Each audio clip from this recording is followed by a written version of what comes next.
Alors, dans cette section-là, on va voir les suites et les règles. Donc, si vous avez, par exemple, cette suite-là, on va voir en premier les définitions. Alors, on a les termes. Des termes, c'est quoi? En fait, c'est tous les nombres qui font partie de la suite.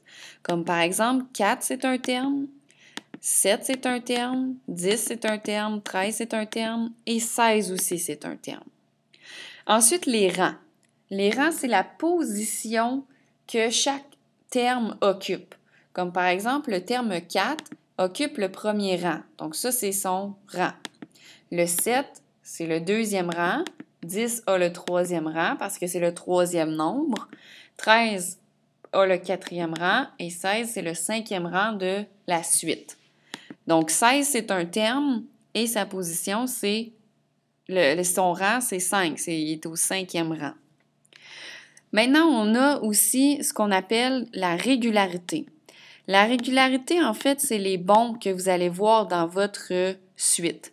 Comme quand on passe de 4 à 7, on a fait plus 3, de 7 à 10, plus 3, plus 3, plus 3. Donc, c'est toujours plus 3. Donc, la régularité est plus 3. C'est de plus 3. Si vous voulez mettre une suite dans une table des valeurs, donc une table des valeurs, c'est le petit tableau qui est en dessous. Dans la ligne du haut, c'est toujours les rangs qui vont là. Et là, dans notre suite, on a 5 termes. Alors, on va voir de 1 à 5 dans les rangs. 1, 2, 3, 4, 5. Dans la ligne en dessous, donc en bas, c'est toujours les termes qui vont aller là. Donc, au premier rang, on a le nombre 4, le terme 4. Au deuxième rang, on a le terme 7. Au troisième rang, 10. Quatrième rang, c'est le terme 13. Et au cinquième rang, on a le terme 16. Donc, c'est comme ça qu'on remplit notre table des valeurs avec notre règle. Ensuite, avec notre suite, pardon. Donc, pour faire la règle d'une suite est toujours la même à la base. Vous avez votre terme qui est égal à la raison. La raison, c'est la même chose que la régularité. OK? Donc, la raison multipliée par le rang plus une constante. La constante n'est pas toujours là, vous n'en avez pas toujours besoin, mais dans la règle générale, on le met toujours. La première chose que vous devez faire pour trouver la règle d'une suite, donc l'étape 1, c'est trouver la raison ou trouver la régularité. Comme dans la suite qu'on avait tout à l'heure, on avait déterminé que, vu qu'on faisait des bonds de plus 3 à chaque fois, que la raison ou la régularité était de 3. Donc, on va remplacer la raison ou la régularité dans notre règle par 3. Alors, on a encore notre terme qui est égal à 3 fois le rang plus notre constante. Donc, on a presque terminé notre règle. L'étape numéro 2, c'est de trouver la constante. Là, j'ai écrit s'il y a lieu parce que, comme je vous disais tout à l'heure, il n'y en a pas toujours. Alors, pour trouver la constante, on peut choisir un terme parmi ceux qu'on avait tout à l'heure.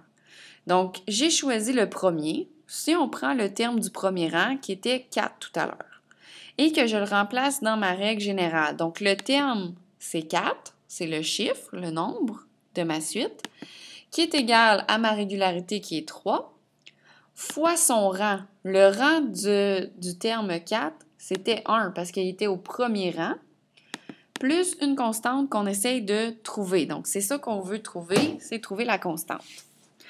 Alors, on va essayer de trouver la constante vaut combien.